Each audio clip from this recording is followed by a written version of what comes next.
Adastra is a sci-fi political adventure with cosmic horror elements and gay romance intended for adult audiences. Viewer discretion is advised. Previously on Adastra. Oh, gods! Oedipal, what is it? Cato, help! Come quick! Finally, Cassie's little dance of terror ends with him sprinting to my left and out of the room. From around the corner comes Cassius, but he's hiding behind someone else, another wolf. They both stop in the doorway as the larger wolf takes in both Amicus and I. Amicus, what are you doing with it? Step away! Amicus clears his throat. Cassius, Cato. He nods to each of them in turn. This is my pet, Marco. Cato watches from his bed silently, and I again feel unnerved at the feeling that he might be looking at me. Fascinating. Cassius curls his lips back. Fascinating? He used the stretch drive. He's going to get away with it because father is dead? What does that make of all the other laws? Quiet, Cassius. You know the circumstances as well as I do. Anyway, if you two are finished, then be off to your studies. Don't be late this time, Amicus. Your tutor complained again last week. That's today? You know, you should take care to start paying more attention. After seeing what you accomplished, I'm starting to lean toward trials in making my decision. I forgot that it's my study day, so I will be gone for a little while. I'm going to ask Alexios to show you around and give you something to do while I'm away. Hello. Will this food agree with your stomach? I think so. It actually looks kind of like some of the stuff I eat back home. I mean, it's basically olives, bread, and meat. I point to each of the dishes. Alexios puts his paw back up to his head. Oh my, so many words, and in full sentences too. I freeze. I don't really know what this food is. I'm just guessing. No, I mean, it's your words. So many of them, and in complete complex sentences. Fuck, I am bad at this.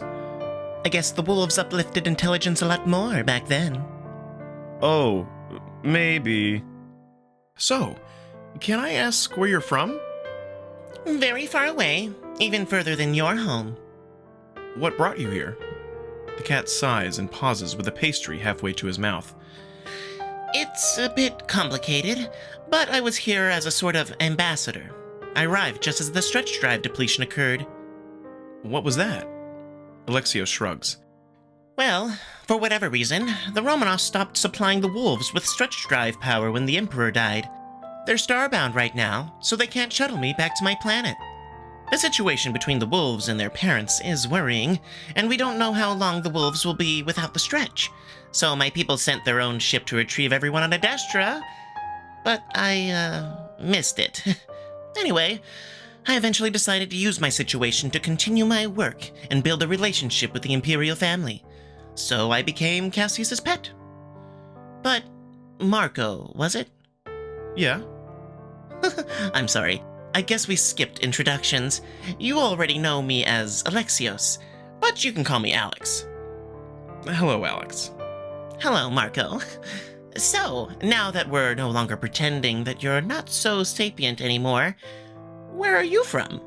Tell me about yourself. Well, I'm from far away, but less far away than you. I'm a primate. I see. Are you important among your people? No, I'm just a student. Oh. Do you know why Amicus chose you then? I think he just chose me at random. I just happened to be where the uplift occurred. Alexios blinks, then laughs.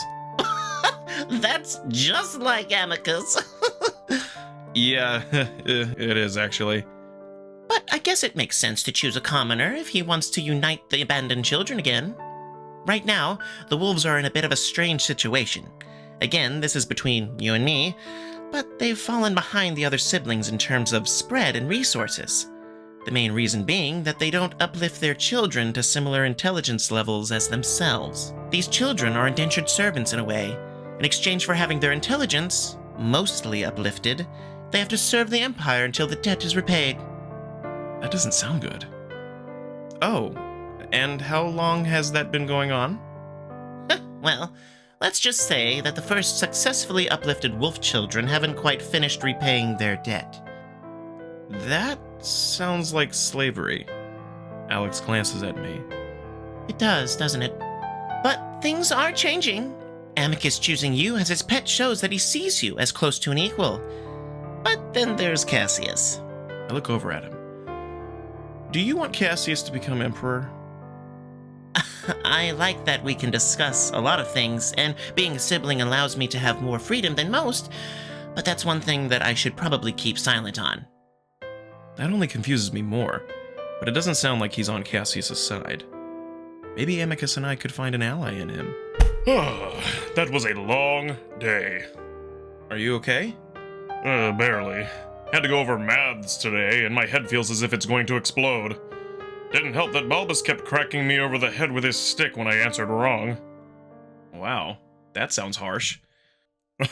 Don't worry, it was nothing compared to the one you gave me. Anyway, how was your day? Did Alex show you around? Yeah, I've realized that there isn't much to do. Oh yeah, it was a bit of a bad day. I have tomorrow off from studies though, so we can do something entertaining. Like what? Oh, I don't know. Go swimming, go to the baths, talk, you name it. Maybe eventually we can go to the city too. You know, Alex told me about what you do to the other sapients. What did he tell you? The whole enslavement thing? Well, that's a harsh word for it. No, it's the right word. Humans have done the whole indentured servant thing back on Earth, and it never turned out well for the servant. Well, I do mean to change things a bit when I become emperor. A bit? I mean, things can't just be changed all at once, it has to be gradual. Amicus flicks his tail in annoyance at me. Listen, I agree with you. We've been trying to change the way we've treated our children for generations. My grandfather and father both worked towards this. Well, while that's messed up and definitely wrong, I think the intelligence thing might be even worse. What intelligence thing? The way you stunted intelligence in the children you uplifted? Again, I agree with you on all of this. I don't like the way we've treated our children.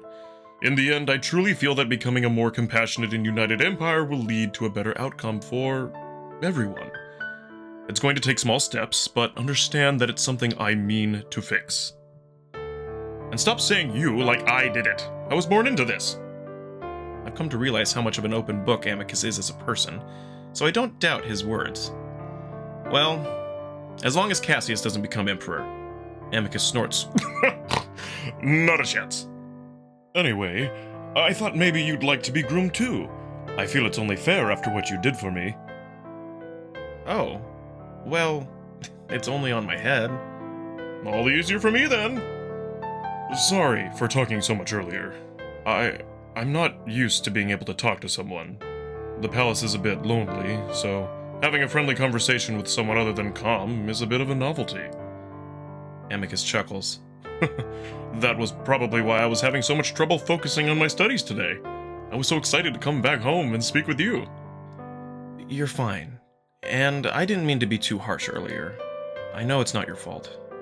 No, I think we're on the same page on that one. All the more reason to unite against Cassius, eh? By the way, if you don't mind, I invited Alex to our outing tomorrow. Of course not. We got along really well. I leaned my head back, allowing the wolf to continue the brushing. Your fur. Hair, you call it? It's not like a wolf's fur, but it's rather nice. I smile. Thank you, Amicus. If you'd like, I can do this for you every day. I feel that's fair. I have to admit that I really like this, so I accept. Yeah, sure. It feels really nice. I hear some thumping sounds, and I imagine it's Amicus's tail wagging against the bed. But anyway, Marco, I am looking forward to these months ahead with you, even though we started off a bit poorly. I look back at the wolf, at his earnest but tentative smile. He's definitely a man of contradictions. Rash half of the time, but considerate most of the time. I'm not sure what to make of him, but at this point I feel like I can at least trust him, and that's saying a lot after what he put me through. I smile back. Yeah, me too.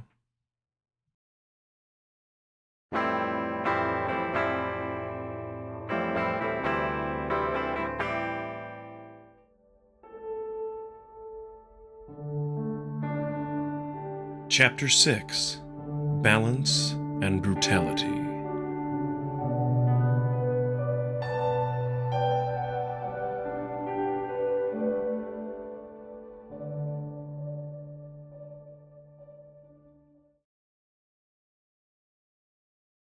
The next day, Amicus wakes me up by gently shaking my shoulder. Hey, Marco? Wake up. I roll over on my sofa, groggily pulling the blanket up around me as I shiver. Ugh, it's so cold in here. Oh, I can turn up the heat if you'd like. It's just that I tend to sweat a little when it's too warm. Could just give me a better blanket. Of course. I'm in just my underwear. My Romanesque underwear. Last night, Amicus had shown me, a bit awkwardly, how to tie it on. While it's comfortable, it always feels a little loose, and there's a constant worry that it's just going to drop off at some point. Anyway, we should get going soon. Alex is probably already waiting for us. I rub the sleep from my eyes, drawing the blanket around myself a bit more tightly. For what? We're going to the island for a picnic. You wanted something to do, didn't you? Oh, yeah, right. I get up and grab my new robe off the back of the sofa. Don't bother with a shower today, since we'll be swimming. Well, I will, anyway. Amicus moves to the bathroom and pulls out a large glass bottle filled with a clear liquid. He pours it into the glass cap and notices me watching. Oh, would you like to try some? I suppose your species cares about dental hygiene, considering your teeth look all right. What is it? A wash that simply cleans the teeth. Keeps the breath from becoming offensively odorous. He holds out the cap, and I take it from him as he just pours the liquid straight into his mouth. I sniff it, and though I expected a minty smell, it's floral instead. Is this all you use to clean your teeth? Amicus swishes the liquid around in his mouth for a while, then spits it into the sink. It removes any surface-level debris, but you should get a deeper cleaning from a drone at least once a week. I can show you that later too, if you'd like. That kinda sounds terrifying. Maybe. Honestly, you're supposed to use this every morning, but I forgot yesterday in all the excitement that we had. I lift the liquid-filled cap to my mouth, and with just a little hesitation, I pour it in. The taste reminds me of walking into a room that's just been sprayed with air freshener. Not exactly pleasant, but when I spit it into the sink, I notice bits of what I assume to be plaque floating down the drain, and my mouth does feel a lot more fresh. Guess it works. Amicus seems impatient, though, shifting his weight from one foot to the other. Ready, Marco? Yeah, sure. Do you have bathing suits or something? Like clothes for swimming? Amicus steps out of the room and into the main hallway as I follow him. At the same time, I finish tying on my rope, trying to make sure everything is correctly in place. No, we swim nude. But if you prefer to have something on, you could use your undergarments. I can't imagine that would be comfortable, but Alex does it. Just as he says the cat's name, I see him standing in the hall, carrying a heavy-looking basket in both arms. Once he sees us, he smiles. Hello, Amicus. Hello, Marco. It's good to see you again. How are you this morning? I'm about to respond, but Amicus is already speaking. Good, good. You got all the food, Alex? Yeah. Though, are you sure it's not against protocol that I took all of this? Well, it would be if I didn't approve it. Now let's go. Alex and I follow the excited wolf's swishing tail as we head toward the front archways, an area that I haven't been to before. I hear a familiar grunt, and we all stop and turn around. Cato stands there watching us, stoic as always.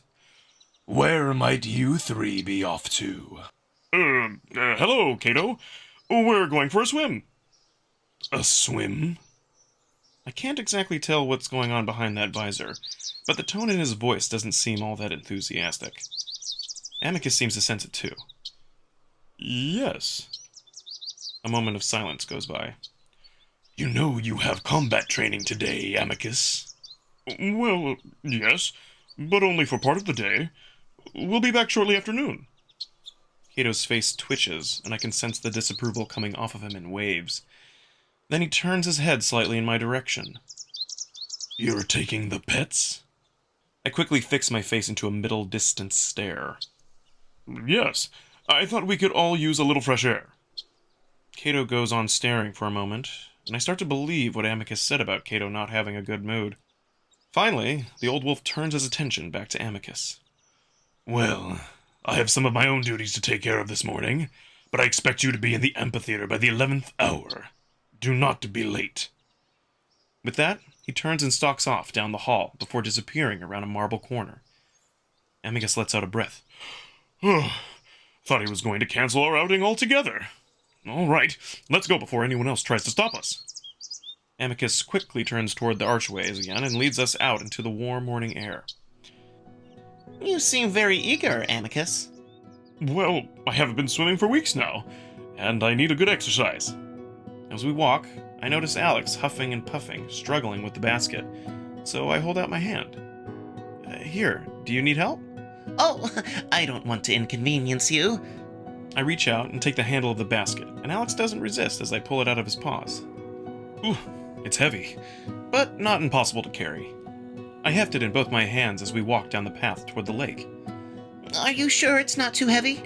I'm fine, though I think someone else might be able to handle it a bit better than us, especially since I imagine it's mostly his food. Amicus's ears perk at my pointed statement. Oh, is it heavy? Amicus turns and yanks the basket from me, easily swinging it in one paw. Should have said something, though I'll have to give it back once we get to the shore. I'll be swimming to the island. I frown. Is it far? Well, of course you'll be taking the sightseer. What's that? Alex moves up to walk alongside me. You'll see. It's sort of a hovercraft for sightseeing, as the name implies. After a few minutes, we reach the shore where there's a small gazebo with various boats underneath it. There's also what sort of looks like a jet ski, and next to that is just a glass box with an open top. This is what Alex and Amicus walk up to, the wolf leaning over to drop the picnic basket inside. Once he does that, he strips off his underwear and tosses it into the glass craft as well. I look away and notice Alex do the same, his ears down as he blushes furiously. Trying to ignore the wolf, I walk up to the strange little craft, noticing that there's an open space on the side of the box that allows us to get in. The floor is glass as well, and I can see the dirt and vegetation underneath us. Race you to the island! Amicus cheerfully waves at us before running into the lake, the wolf's bushy tail swishing around over his naked butt. Ugh, so inappropriate. Alex shakes his head and turns to a slanted glass panel attached to the side of the craft. He touches it, and several bright characters come to life on the screen. A few seconds later, our little glass craft levitates off the ground and starts to move over the water, albeit at a very slow pace. Wow, what is this thing? A sightseeing craft. Parental tech, so it's very safe and easy to navigate. I watch as we start to float over the slightly choppy water. Amicus is already about 10 meters out in front of us. He's a pretty good swimmer. We're just slow. That's why he turned this into a race, because he knows we won't beat him, even if we're going at full speed. Sure enough, Amicus starts to widen the gap. I notice Alex's ears twitching about as he navigates our craft, looking left and right while avoiding looking at the water altogether. Do you not like swimming? Oh, I hate large bodies of water. It's a bit stressful coming out here, honestly, but the island is serene, and for the most part, it makes the trip worth it. Oh. Felines are kind of like that on, my planet, too. I cringe inwardly as I almost reveal the name of my planet. It was pretty blatant, but Alex goes on like he didn't even notice. Well, yes, similar origins and all, but honestly, I'm a bit surprised that you're doing so well yourself. Or that you even decided to come out here. That comes off as a little strange to me. But I'm distracted watching Amicus get closer to the island. Maybe only about 50 meters now. I start to get an idea, though. Judging by the distance between us, Amicus and the island, I feel like I might be able to beat him. I grin, then start stripping off my robe. What are you doing? We're not at the island yet. Alex blushes furiously again, looking away. I'm gonna beat him. What? I grab onto the edge of the glass barrier and swing my legs over it. No! Alex actually tries to lunge for me, his paws just barely missing as I plunge into the lake. I don't have much time to think about why, because I'm instantly surrounded by freezing cold water. I come up, gasping from the shock of it before I spot the direction of the island and start swimming toward it. It's been a while since I've really had a chance to swim. I'd always been pretty good at it, though, and soon enough I get into the familiar motions of putting one arm ahead of the other while turning my head to take breaths. While this is going on, I can still hear Alex shouting behind me. Oh my goodness! Amicus! Amicus! Oh my goodness! Amicus! But then, just as I'm feeling that I'm about to gain on Amicus, I get rammed by something heavy and furry that suddenly starts to pull me into its grasp. At first, I wonder if I've been captured by some kind of Adastran sea monster. Maybe that's why Alex is freaking out. But just as I'm about to resign myself to that fate... Marco! Don't worry, I got you. I stop fighting against the big furry arms wrapping around me as I feel Amicus kicking his legs under mine, sort of pulling me toward the island that's just a few dozen meters away now. What are you doing? I try to pull away, but Amicus keeps me in a fierce death grip, refusing to loosen up at all. By Galen! I look up and see Alexios dumping out the basket full of food into the sightseer before throwing the basket at me. Use this! It'll keep you above water! It hits me in the face, before gently bobbing away in the waves. What the hell is going on? I try to pull away from Amicus one last time, but give up, leaning into his chest with a bewildered expression on my face. He kicks his feet awkwardly under mine before I finally feel our feet drag into the shifting sand under the water. Even then, Amicus doesn't let me go. He keeps his firm grip around my wrist as he pulls me to shore, bringing us onto the little island. Are you all right? Amicus puts his paws on my shoulders, his wide eyes looking into mine, breathing heavily. Yes, but what the hell just happened? I rub my nose where the basket hit me in the face, and that's when Alex's little craft pushes gently onto the sand. He hops out, running up to us. I don't know what happened, Amicus. He just jumped out. I'm sorry I couldn't stop him. Alex bows deeply, ears flat and trembling. I start to wonder if maybe there's something in the water that I wasn't supposed to come in contact with. I look at my skin, but everything seems fine. I finally look up at Amicus, trying to ignore his dick as it swings around between his legs. Amicus seems to notice at the same time and covers up his crotch with his paw, keeping the other on my shoulder. Can you just explain to me what happened? Amicus frowns at me. Well, you can't swim. You're hopeless in water. It's why I wanted you in the craft. Alex's lips tremble a bit, as if about to cry. You're not born with natural swimming abilities. Whenever a primate falls into water, they're almost sure to drown. Are you sure you're okay? I'm so sorry. The way they explain to me how primates work reminds me that they still might not consider me on the same intelligence level as them. It's like I don't know my own species' capabilities, that I just jumped in because I'm a stupid barbarian. It irritates me, but both of them look almost traumatized. Especially Amicus. The paw not concealing his crotch is still firmly locked on my shoulder, as if worried I'm going to go running off into the water again. Guys, I can swim. I mean, yeah, it's not natural for us, but we can learn. I've known how to swim since I was a kid. They still stare back at me, as if not understanding. Really? Well, yeah. Do you think I just jumped out of the thing to just drown myself? Amicus lets go of my shoulder to cover his dick with both paws now. I don't know. I know you're unhappy here, so I wasn't sure. I laugh. I'm not that unhappy. I'm fine. And you know, I'm not an idiot. I thought you'd know this by now, Amicus. Things go quiet then. Alex looking off to the side with his ears down. Amicus standing awkwardly and covering his crotch with both paws. So, did I ruin our outing? No. I just need to remember that you're not a typical child. Now, let's try to relax and have some fun. It's the whole reason we came out here, after all. Alex still looks a bit dejected, looking off toward the sightseer. I ruined our food. I'm sorry. Alex bows again. I remember how Alex isn't really supposed to know about my intelligence, or anything about me, really. But if he's bothered by the conversation that just took place, he's not showing it. Amicus shrugs. Oh, stop bowing. It makes me feel strange.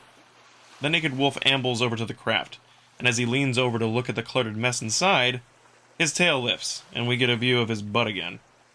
Alex looks away, blushing, but at this point, I think I've given up on trying not to see the various naked parts of this wolf.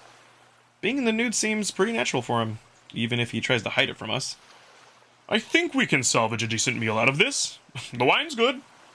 Amicus lifts a large bottle of wine into the air, still not turning around.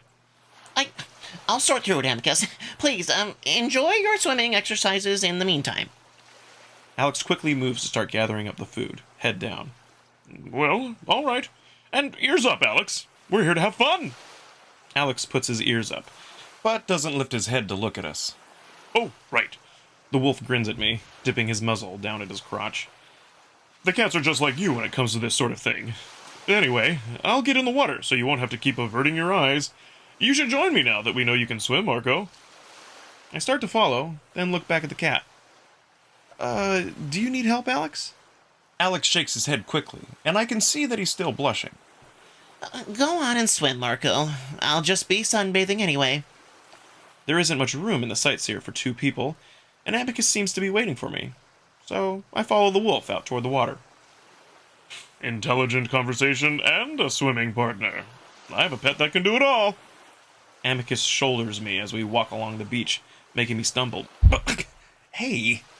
I say it warningly, even though I know he's joking. You know, I have to wonder why you'd take me out here if you didn't think I could swim.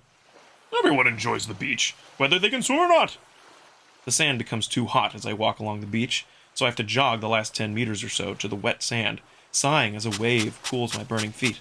Oh. Amicus catches up. Too hot? I suppose I should remember that you are a bit more fragile than the other species. Fragile?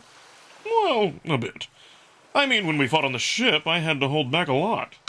I give Amicus a shove, the wolf stumbling more than he probably would have if he wasn't covering up his junk. Hey! With that, I wade out into the shallows, the water quickly coming up to my shoulders. I stick to the shore, treading water as I watch Amicus splash around, doing a sort of lunging swim that reminds me of the butterfly stroke, just a lot more clumsy. After a few minutes, he swims up next to me. You doing all right? I'm still unsure of you being out in the water.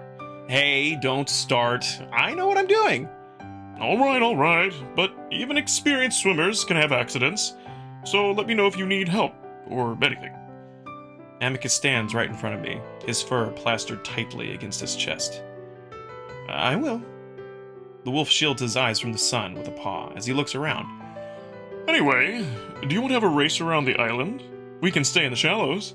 I actually used to do it with cats all the time as a pup. I look around the small island, deciding that the distance is short enough that I can manage it. All right, sure. All right, Marco, but be warned, I won't go easy on you just because you're a primate. I swim past Amicus. Go! Hey! I hear the wolf splash noisily behind me as he tries to catch up.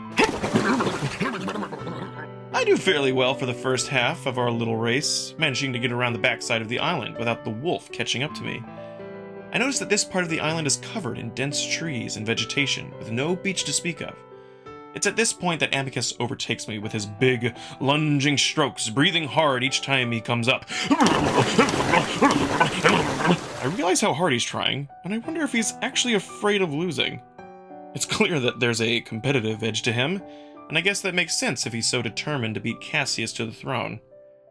As we come around the final bend, I fall further behind, quickly losing stamina as the muscles burn in my arms and legs. Amicus seems to notice and slows down a bit toward the end, allowing me to catch up some before he reaches the same spot we'd started at. For a moment, we both just gasp for breath in the shallows, though Amicus grins. I win! I roll my eyes and wait until I can breathe evenly again. Whatever. You got way more muscle than I do. That isn't really an advantage. Amicus still breathes heavily, and I wonder how much effort he actually put into beating me. Besides, I've got all this fur weighing me down and you don't. You know, competitive swimmers actually shave their fur down near the skin. That makes me wonder what a shaved wolf would look like. Guess I just have bad stamina. Actually, you did a lot better than I thought you would. Had me worried the first few minutes. What do you call that swimming style? I don't know. I think it's just called freestyle. Amicus moves closer, his breathing finally under control. Could you teach me? To swim? Looks like you've already got that down. I mean your style of swimming. You beat me, didn't you? Why would you want to learn my style? I say that, but I think I know what Amicus is getting at. He has a very clumsy way of swimming, sort of like he's fighting the water itself. Amicus rumps, blowing some droplets of water from his nose. It looked effective. I'd just like to try it, if you're willing to show me. I smile. All right. For the next hour, I show the wolf how to swim freestyle. At the beginning, it kind of feels like I'm teaching a toddler how to swim. First few tries end up with him thrashing around in the water like he's about to drown, showering me with lake water until I have to reach out and grab him to make him stop. Like this? No! Hold on. I decide to start with the arms first, standing in the shallows and showing him how I put one arm ahead of the other in a sort of rhythm. Again, I have to stand close to the naked wolf, grabbing his big, furry arms and showing him how to move them. Once he has that down, he quickly learns how to add his feet into the mix, and pretty soon, he's swimming back and forth, picking up speed to the point that I'd have no hope of keeping up with him. I realize then that Amicus is a very fast learner. Ha! This is so much better! Do you know any other styles? Amicus paddles happily around me. Well, I guess backfloating, but no, not really. I'm not a professional swimmer. Amicus stands, water running down his furry body. Wanna race again? He grins at me. I laugh. No, I'm exhausted after teaching you all of that. Oh, don't be such a pup. Or are you afraid of losing again? Amicus winks to lighten his words. I think about flicking him on the nose like he's a misbehaving dog, but I resist the urge. No, I'm tired and I'm hungry, and if I stay out any longer, I'm probably going to get a sunburn.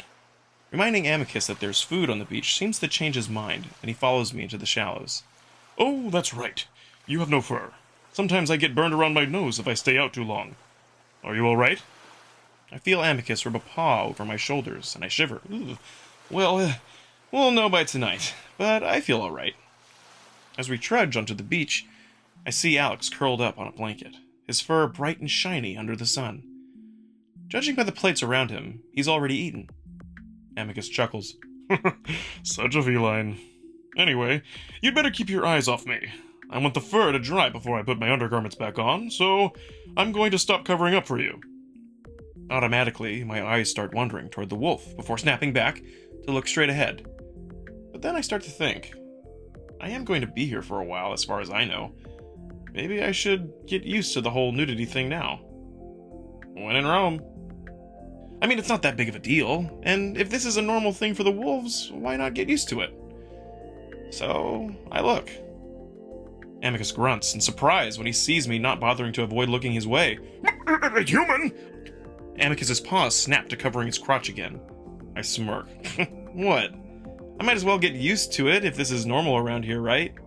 Though I gotta say, you're acting like it isn't. Amicus pauses, then pulls his paws away from his crotch, his face flushed. You just surprised me is all. Anyway. Amicus walks stiffly up the beach, past the sleeping Alex while I try to keep up. It's kind of satisfying to see how embarrassed he is, considering how much he'd been teasing me about it. And honestly, now that I've seen it, it really isn't a big deal at all. The wolf's cock and balls are just like a human's. Sure, maybe with a little more fur on the balls and a darker shade on the cock, but it's still similar. We reach the sightseer, and I see that Alex has laid out the food in a neat little line of plates. Though some of the pastries look a bit squashed, everything seems to have survived the emergency dumping that they suffered. Amicus grabs a few large plates of quiches and what looks like fruit pastries. Meanwhile, I grab a folded blanket, the bottle of wine for Amicus, and a smaller bottle of the vegetable-tasting juice I'd had yesterday for myself. We make our way over to the shade of the trees before I roll out the blanket and Amicus starts to tie his underwear back on. Finally, he sits down with a huff before reaching out for the wine. You sure you don't want any? He asks before guzzling some of it down. I mean, maybe at dinner, or something, but I'd rather not get buzzed right now. Oh, really? I'd have to drink quite a bit more than this bottle to become inebriated. Guess that explains how we can drink so much of it for every meal. Well, you are a lot bigger. Anyway, this stuff is great. I easily pull out the cork on my own bottle before drinking down the ice-cold juice. Amicus pulls a face. Ugh, really? That stuff tastes awful. Wine is so much better. Amicus immediately goes for the fruit pastries, shoving two in his mouth at the same time. Maybe you just prefer sweet things. And slow down. Don't you take time to enjoy your food? Amicus frowns at me with his mouth full. I do enjoy it. That's why I eat it fast. I smile and go after one of the quiches instead. We eat in silence for a few minutes. Then I remember what Cato had said earlier. When do you need to be at that thing Cato was talking about? Combat practice? We've got at least an hour yet. And what does that involve? Oh, just striking and grapples. I'm just glad Cass isn't here to join us. I hate sparring him. Really? You told me last night he can't even compete with you. That's exactly why. He has a condition where his bones are less dense than what is normal. Makes them easy to break. Because of this, I'm more of a training dummy for him than anything. Basically, he just uses it as an excuse to punch me in the stomach. There isn't much I can do to retaliate that won't seriously injure him, so I prefer training with Cato. Didn't you tell Cassius you'd punch him yesterday? Amicus laughs. I did, didn't I? Well, that's why he was so offended. But now he knows not to bother you. I've learned to be gentle with him since we were pups, but my limits can only be pushed so far, especially now that I have you. You said you used to get along with him when you were pups? Yes, but I think that had more to do with him admiring me when we were younger. He used to look up to me, which was preferable to how he is now. What happened? Amicus shrugs. We grew older, then Mother died, and he was always very close to her. They shared a lot in common, including their disease. Amicus pokes around at the pastries before picking one up that looks to be filled with a red fruit. Then I suppose we've always been different philosophically, which would be fine if you weren't trying to take the throne from me. So, if you were next in line for the throne, how could Cassius just challenge you for it? Is that how it's supposed to work? No, not really. Cato was the one who decided to do things this way. Which he can because he's the acting emperor. Cassius has been building a following amongst the wolves for the past several years. Amicus shakes his head. I thought he was simply trying to solidify his chances of becoming my advisor, but his speeches and writings were so different from my father's. I did realize he was cultivating a certain persona for the emperorship eventually, but I never thought Cato would buy into it just because of Cassius's popularity. But he did, and here we are. Amicus shoos away a worryingly large fly that lands near the plate. I thought I'd have more time anyway. A lot more time. But Father's passing was sudden, so I'm left with what I have now. What happened to him, if you don't mind me asking? To Father?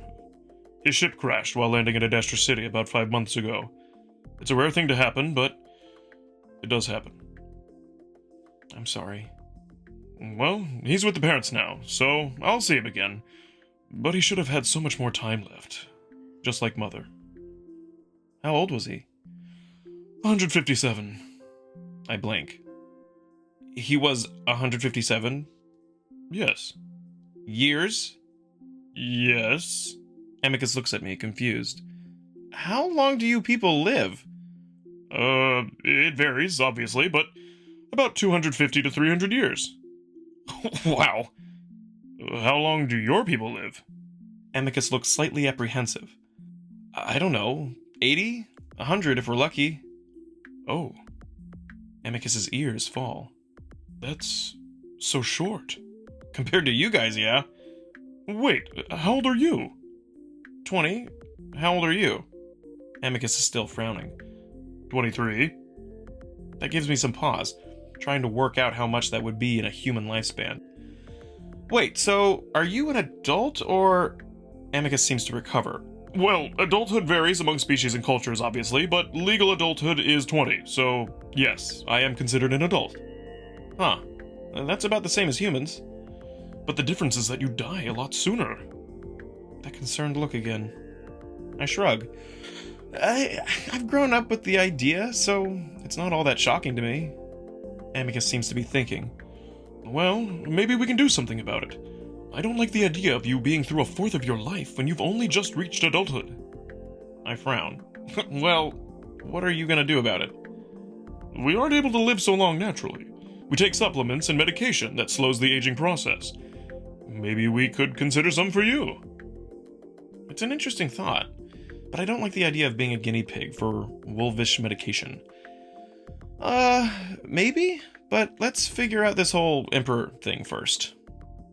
All right. Amicus picks at his claws for a while, and it looks like he wants to say something, but he doesn't. He just stays quiet.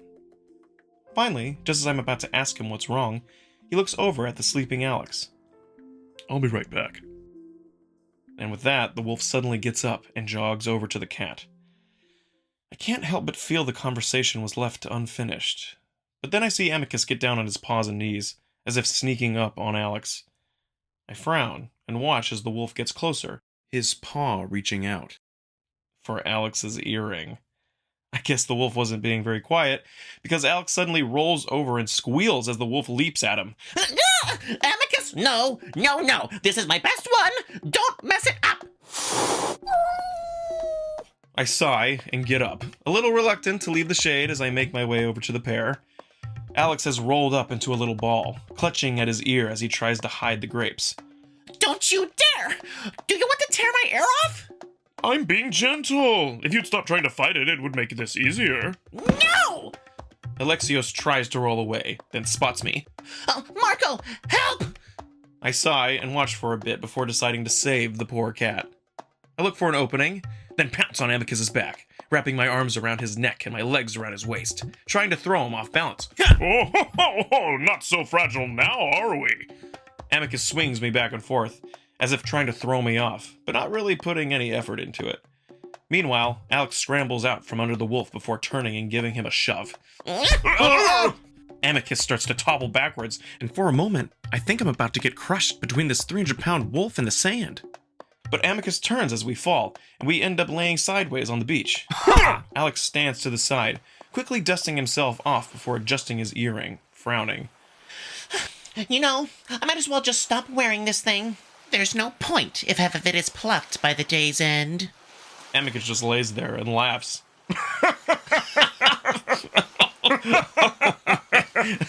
His laugh is infectious, so I laugh too. They're too good, Alex. Maybe you should start wearing inedible berries instead. Alex huffs as he looks down his nose at us. It's a cultural staple of my people. And honestly, what you're doing is rather disrespectful, especially as a prospective emperor. Amicus waves his paw dismissively, laying flat out on his back next to me, his arm flopping over my head. Your friend. Obviously, I wouldn't do it to an actual ambassador. I am an actual ambassador, Amicus. Yes, but a friend ambassador. Alex sighs. Anyway, thank you, Marco. You should obey your master, yes, but it is also important to keep your master in check when he oversteps his bounds. Hey, don't encourage insubordination, Alex. Amicus's big paw resting above my head comes down to ruffle my hair. I realize for the first time since I was abducted that I'm at ease. Happy, even. Then Alex looks at the sky. Amicus, what time is it? Amicus suddenly sits up with a grunt, also looking toward the sun. I don't know. Is it close to the 11th hour? I was asleep, so I'm not sure. I'd ask Calm, but we're outside his boundaries. Amicus sits for a moment, then sighs. Well, I suppose we should be off, just in case. We gather up the food and blankets. Don't you guys have portable clocks or something? Amicus shrugs. We do, but usually I can just ask Calm. The wolf taps his ear. But like Alex said, his signal doesn't reach the island. Amicus is starting to look a little nervous, so we pick up the pace and pack ourselves into the sightseer. A bit more crowded now with Amicus inside. When we're halfway to the shore, Amicus asks the time, then groans. Oh, damn it. 11:30 hour. The amphitheater is small compared to the massive one I'd seen in Rome. It might only be able to fit 100 people at most, though Alex tells me that the really big one is in the city center. He sits next to me on the bottom bench with the stairs between us as we watch Amicus stand alone in the center of the pit. He has his paws on his hips, looking around, waiting. Well, I don't think he's here. Clearly. Do you want to be my sparring partner for the day, Alex? No? Alex scrunches up, one paw going up to cover his earring as Amicus just laughs. I look around, not seeing the old wolf anywhere. Are you going to get in trouble, Amicus? Amicus shrugs, leaning one way, then the other in a sort of stretch. Probably. But Cato is always upset. He'll probably just make me train an extra hour tomorrow, or something. Besides, I got most of my exercises in at the lake. Amicus suddenly does a handstand, his feet poking straight up in the air, and I'm amazed that he's able to keep perfectly balanced. Alex quickly looks away as the hanging cloth on the wolf's undergarment falls upward, even if everything is still covered. Well, mostly. I can see the lighter colored fur that covers his front, also covering his inner thighs. Then Amicus falls backward, keeping his paws on the ground while his feet land with a thump. The wolf's back arched, making a bridge. It's kind of impressive seeing such a thick, muscular body be so limber. That's when I notice Amicus looking directly at me from his upside-down position. Watching me, watching him. I quickly look away, blushing, realizing the wolf is just showing off. Amicus pushes off his paws, smoothly standing up straight. Well, I suppose we could go back to the palace, since I'd need a partner to do the rest of my training. Unless... Amicus glances at me. Marco, would you like to assist me? I freeze up for a moment, still feeling a bit awkward at being caught staring at his body. I know I can say no, but Alex is here, and I don't want to come off as a belligerent pet in front of him. We're still sort of pretending, after all, even though Alex probably thinks something is off about me. Don't worry, I'm not going to hurt you. It would probably be the other way around. All right. I get up and stand awkwardly in front of the half-naked wolf, glad that I'm at least in my robes now. Do your people have combat sports? Yeah. Actually, there were a few where your people uplifted. Wrestling and something else where they'd basically just beat each other up. I can't remember the name of it, though.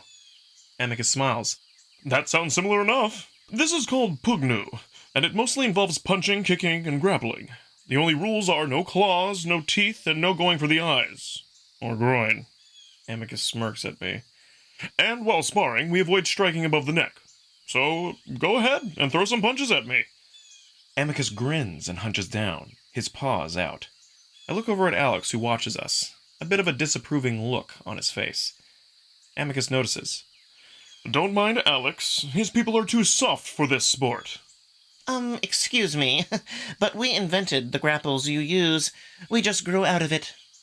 Amicus seems to ignore the cat, circling me. Come on, don't hold back. Mostly I just want to train my reflexes. I try to shake off my timidness and move forward, throwing an awkward punch at Amicus's chest. The wolf easily slaps it away. I hope you can do better than that, Marco. I blush, and I put a little more effort into a quick punch at the wolf's side, which he dodges with a jump to the right. I follow him and jab at his stomach, which he blocks with an elbow. Oh, come on! You can hit harder than that! We go on for a little while longer, until I finally stop, huffing. Amicus comes up from his crouch. What's wrong? Tired already? I shake my head. Honestly, I just don't like throwing punches at you. Feels kind of wrong. Alex perks up. See? Marco understands. Amicus rolls his eyes. You're both soft. There's nothing wrong with a bit of sanctioned combat. In fact, I'd say it creates a more civilized... I take the opportunity to jab Amicus in the side, making the wolf grunt. Amicus turns on me with widened eyes. Oops? Amicus frowns while Alex laughs. I'll show you an oops. Amicus smirks as he ducks in, grabbing my arms and easily pinning them behind my back. Hey! Amicus growls playfully into my ear. And Now it's your turn to train. Try and get out of this. He leans heavily against me, using his weight to his advantage. It's clear I have no chance of getting out of the hold, but I try anyway, struggling and complaining. Amicus! I jump, and so does Amicus, the wolf immediately letting me go. The sudden lack of support almost causes me to faceplant before Amicus catches me and sets me back on my feet. I turn around and see Cato. Despite the volume and fury in his voice just moments earlier, he appears almost calm. Amicus and I stand there for a moment, breathing heavily. Then Amicus bows. Good morning, Cato. I quickly follow suit, bowing low. There's a moment of silence as Cato regards us both. Afternoon, you mean? You're late. My apologies. I lost track of the time at the lake.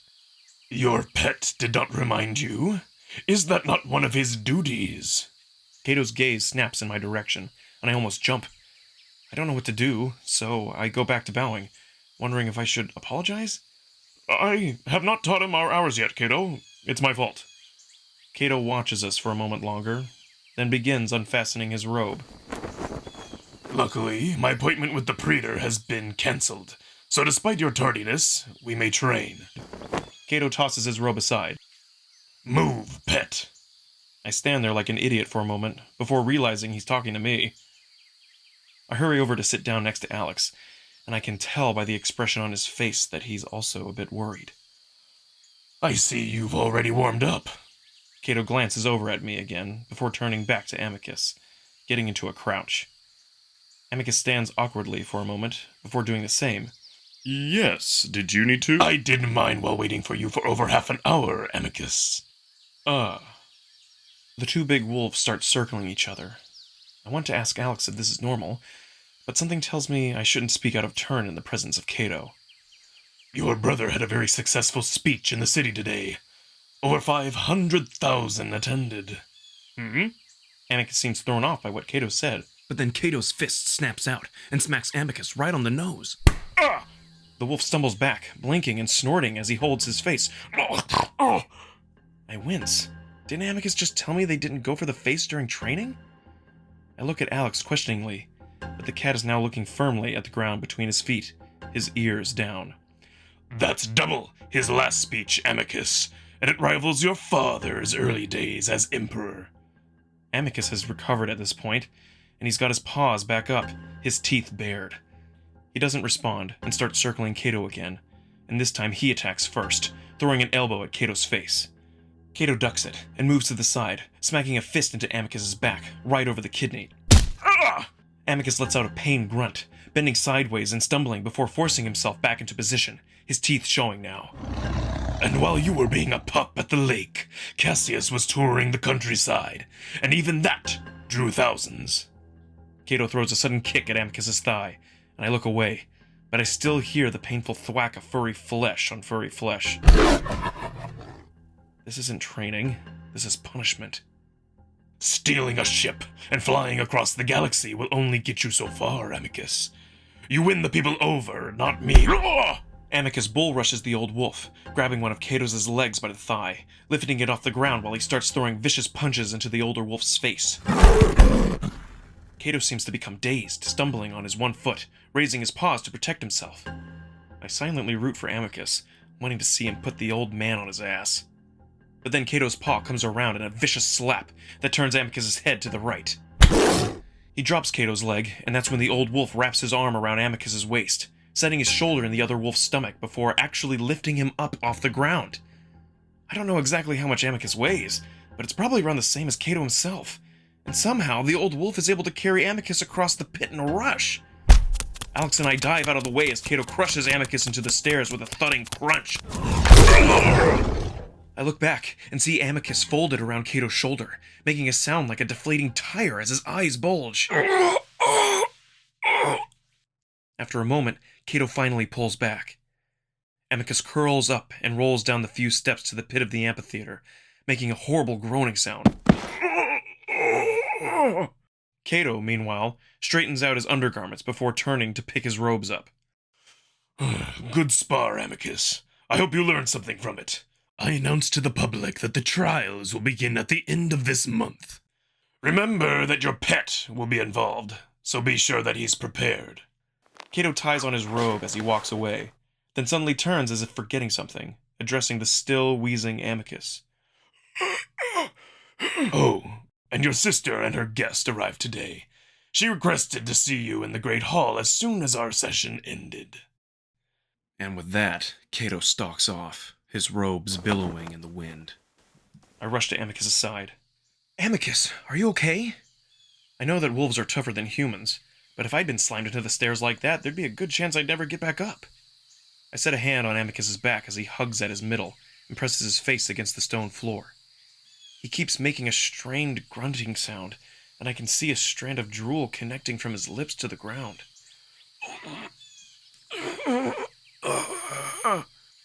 Alex stands next to us, nervously fidgeting with his robe. Amicus. Amicus surprises me by roughly pushing my hand away. I just lost my wind. Give me a moment. Amicus turns away from me, then rolls onto his back, his paws above his head, his breathing still irregular, but at least he is breathing now. Alex clears his throat. Amicus, do you need medical attention? Amicus takes a deep breath, then lets it out slowly. No, Alex. All right. Then I should probably take my leave. I don't know when Cassius will return.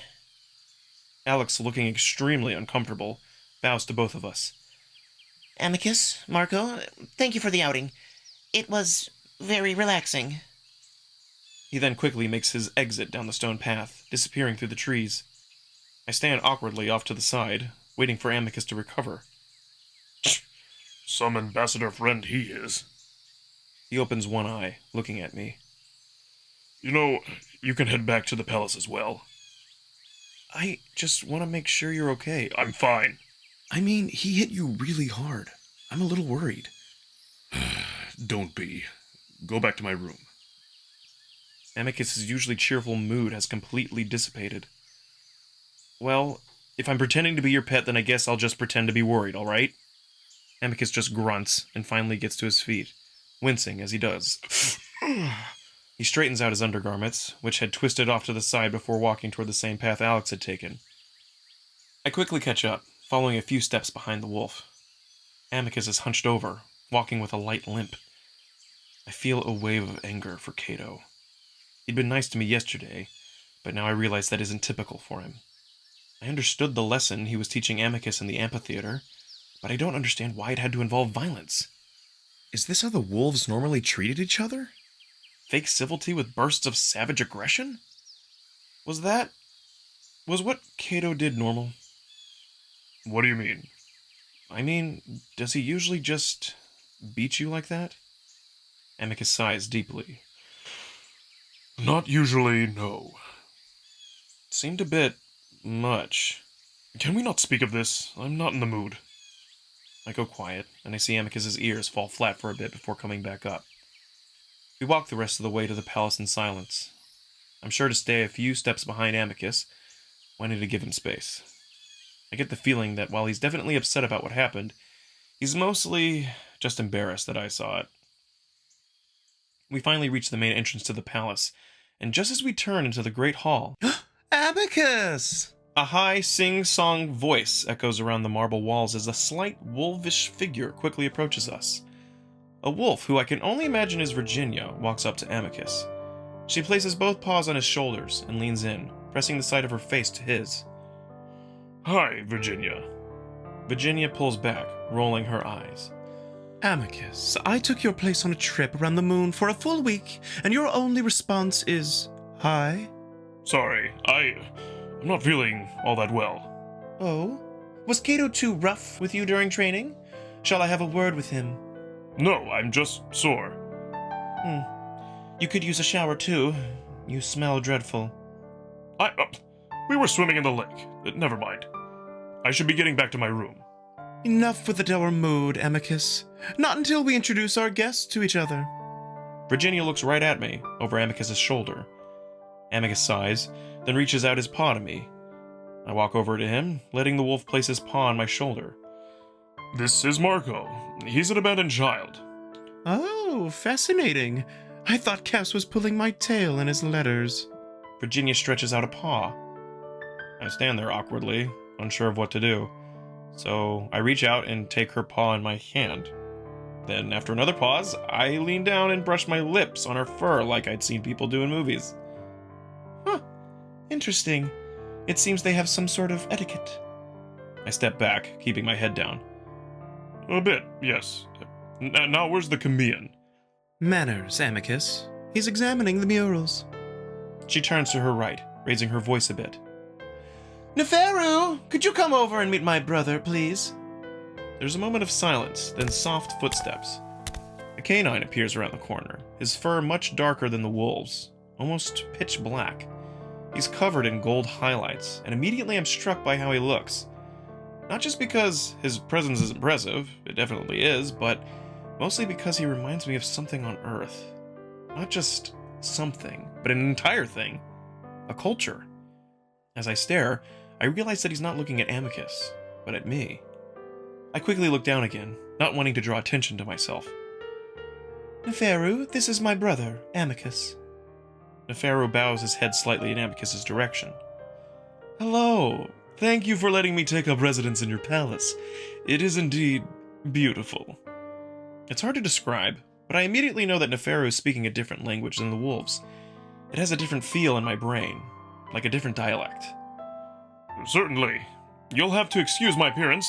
I was just out at combat training. Oh, I see. It must have been a rough session, by the looks of it. Neferu gives Amicus a cool smile, and Amicus can only manage a grunt in response, self-consciously running a paw over his head fur. That's when Neferu turns his cool blue gaze on me. And who might you be? I open my mouth to answer, then catch myself and quickly look back down. This is Marco, my pet. He's an abandoned child. Amicus says it quickly, putting his paw on my shoulder again while gently pulling me in the direction of his room. It was wonderful meeting you, but now I must be off to my shower. Neferu offers his paw to me. I pause again, but Amicus just stares at Neferu, so I take it and do the same as I did with Virginia. Neferu lets out a soft chuckle as I let go of his paw. What a fascinating creature. Do you speak? I make sure to give a long pause, then... Little. I see. Neferu keeps his eyes fixed on me, and I have to wonder why the hell he's taken such an interest. Amicus draws me close to his side with a paw before starting to walk in the direction of the hall. If you'll excuse us, I need my pet's assistance in the showers. Pleasure meeting you. Virginia, who had been silent throughout, smiles. Don't worry, Neferu. We just caught my brother in a bad mood. Usually he's much more friendly. I can hear you, Virginia. I'm still here. So you are. Yet you said you had to be off. We shall speak more in depth in the evening, perhaps when you've stopped sulking. Amicus grunts noncommittally and pulls me along toward his bedroom. As we arrive at Amicus's room, there's a cart of flatbread, vegetables, and a bowl of sauce sitting outside the door. I've come to realize that there are two main meals in the day, breakfast and dinner, with a sort of midday snack in between. Amicus grabs the cart and shoves it into the room toward the sofa, almost rattling the contents to the floor. Then, without a word, he heads straight to the shower, leaving me to sit on the couch while I frown at the door. At first, I think about calling him out on his bad mood when he comes back out. Maybe go on about how I didn't ask to be here and him being an ass only makes it worse. But then, I start to realize that maybe I wouldn't be so happy myself if I'd gotten my ass kicked in front of my friends. I spend the next 15 minutes or so spreading the orange-colored sauce on the flatbread before sprinkling the vegetables on top and rolling it into a wrap. It's good, and the sauce is one of the first spicy things that I've experienced on this moon. Then Amicus comes back out, looking particularly fluffy. I'm about to ask if he wants to get brushed, but he just falls back into his bed with a groan. You alright? Never better. A few of the chopped peppers fall out of my wrap onto the sofa, and I quickly pick them back up and set them on the cart. This is actually really good. I was starting to worry that you guys didn't have food with actual flavor here. You know the country where you guys uplifted? Italy? It's known for its food. Actually, before you, took me, I had this trip planned to go to Naples, which is a few hours outside of Rome, just to try the pizza. Do you have pizza here? Amicus gazes at me with a frown. I wonder if he understood a single thing I said. No. Oh. Well, it's sort of like this if I'd kept it flat and we baked it. Anyway, you want some? I hold up my wrap with a smile. Amicus glares. I just had my guts squashed flatter than that flatbread, and you're assuming I still have an appetite? I quickly lower it. Oh, yeah, sorry. Amicus goes on staring at the ceiling while I nibble on the food, though I'm not really all that hungry anymore. Then Amicus sighs deeply, covering his face with his paws. I'm sorry. I've just been thinking a lot is all. About? Amicus just shakes his head, continuing to rub his brow. Well, how sore I am for one. I look over at the wolf, then remember what he said last night about the massage. I think about it for a moment. Amicus has been trying to make me as comfortable as possible throughout the few days I've been here, minus the sofa. I kind of feel like I owe it to him. You want a massage? I see Amicus freeze up, his face still covered with his paws until he finally lowers them, his expression almost comical. What? I feel myself turning red. I asked if you want a massage. I thought you didn't want to. Well, I never really gave you an answer, did I? Amicus narrows his eyes. I don't want to force you into something you don't want to do. Well, I'm offering. But if you don't want it, I start to sit back down. Amicus's ears fall flat. No. Please do. I try to hide my smile as I get up and approach the bed. Amicus just sort of watches me, half sitting up. Once I get to the edge of the bed, I pause. So, what do I do? Amicus rolls over onto his front. Well, honestly, I don't really know how it's supposed to be done, but you could start with some light rubbing? Cautiously, I get up onto the bed on my knees, trying not to get tangled up in my robe as I scoot closer. Tentatively, I reach out and touch the wolf's back. Amicus inhales gently, his back rising against my fingers. Then, slowly, I start to massage, starting on his thick neck before slowly rubbing my way down. I don't know the first thing about massaging, so I just do what feels natural, and Amicus seems to like it. When I reach his mid-back, he grunts, A little more gentle there. I got scraped on the stairs. I pause, then tease through the fur a bit and find a small, fresh scab right on Amicus's spine. I pet the fur back down before moving past it, working my thumbs into the muscles on either side of the wolf's spine. Cato's an asshole. Amicus lets out a choked cough of surprise. Marco, don't say that. He's the acting emperor. Well, he is. If you must say it, at least keep your voice down. I swear Cassius sometimes has his ear pressed to my door. Amicus moans as I start on his neck again and press harder than I had last time, really sinking into the muscle. The wolf's body melts into the bed, and I grin with satisfaction as I keep up the pressure down the rest of his back. It would be easier if I were straddling him, but I don't know how I feel about doing that just yet. Amicus is quiet for a few minutes while I work. Then he sighs. He was right, though. I still act like a pup. I need to be more serious. I frown. What do you mean? Cato had every right to beat me.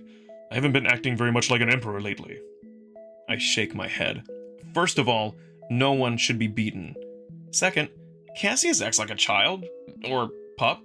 I mean, you might sometimes act a little immature, but he's a brat. You're fine if he's the one you're competing with. Besides, you're a lot of fun to be around. If I were a wolf, I would think it's pretty cool to have an emperor as nice and fun as you are. Oh, really? Then I suppose things are different here. I forgot myself at the lake today, and when Cato caught me teasing you... Amicus presses his face into the pillow, cringing. Can you not have fun as a prospective emperor? Not really. Cassius hasn't been out in the lake for years. Sometimes I think something's wrong with me, that I still enjoy such things. I think, trying to decide whether my opinion is worth anything on this alien moon. Well, I don't think so. People our age on Earth do way dumber stuff to have fun, and it's considered normal. Even when you get older, you're expected to do things you enjoy. Otherwise, what's the point of life? We're only here for a moment before we die, and that's it. I can't help but feel that my argument is a bit amateurish. Amicus doesn't seem convinced either. Well, first of all, the point of my life is to lead my people to a better future. Secondly, we become one with the parents when we die. I frown. Become one? What, do they absorb your soul or something? I stifle my chuckle when I see that Amicus is still very serious. No, well, I don't know. But our consciousness joins theirs and we go on to spread throughout the universe together. Huh.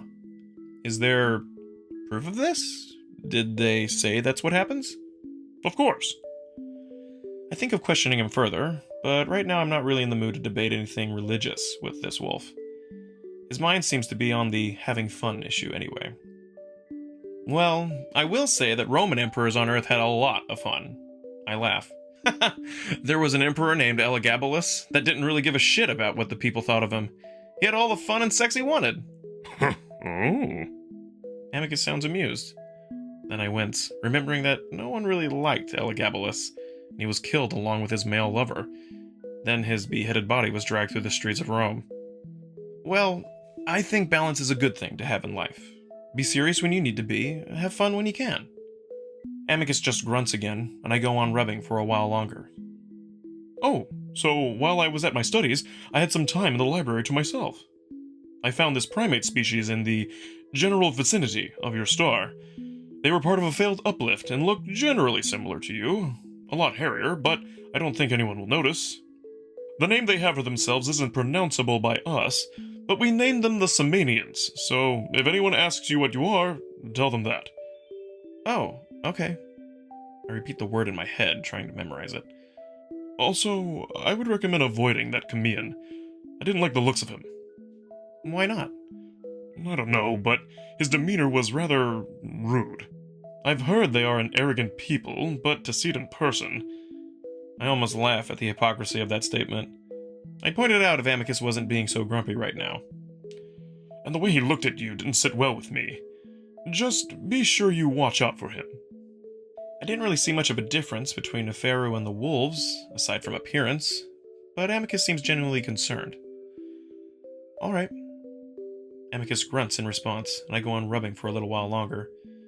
Then Amicus rolls over.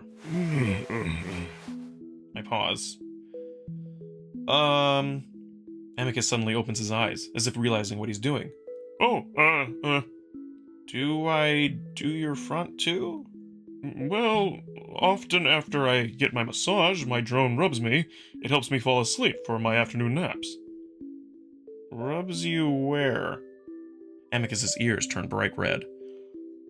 My belly. I laugh. Don't laugh, you're the one that wanted to know. I hesitate, then almost automatically my hand reaches out and starts to rub. Amicus is tense at first, then starts to relax, the blush in his ears receding. You're such a canine. I am a canine. The fur, fluffy and disheveled from the shower, smooths down against the wolf's thick stomach, his belly rising and falling against my hand. In his relaxed state, his stomach is soft under the fur, and I press down a bit more firmly to really rub at it. Amicus grunts and winces a bit. Oh, too hard? Just sore, but keep going. It feels good. As I continue to rub, his eyes close and his muzzle parts slightly. So, the trial starts soon, at the end of this month, I guess? Yes? And I'm involved in it somehow? Mm-hmm. Want to talk about it later? Mm-hmm. Now that I'm thinking about it, I'm getting a bit nervous. But Amicus doesn't seem to be worried, and that puts me at ease, at least a little bit. That's when I notice the particular bulge in Amicus's undergarment, the one I'd noticed when I'd brushed him yesterday. I'm not surprised this time, though. If brushing had done it to him, rubbing definitely would too. So I ignore it, and so does Amicus. Or maybe he's just asleep. I realized then just how much I've accepted my life here, rubbing this prospective Emperor Wolf's belly, even though I know it's making him hard. But I also realize that I don't really mind it. It's only been a few days, but there's something about this wolf. I don't know. I just like him. Amicus starts to snore, so I slowly stop rubbing, watching his chest rise and fall with his steady breaths.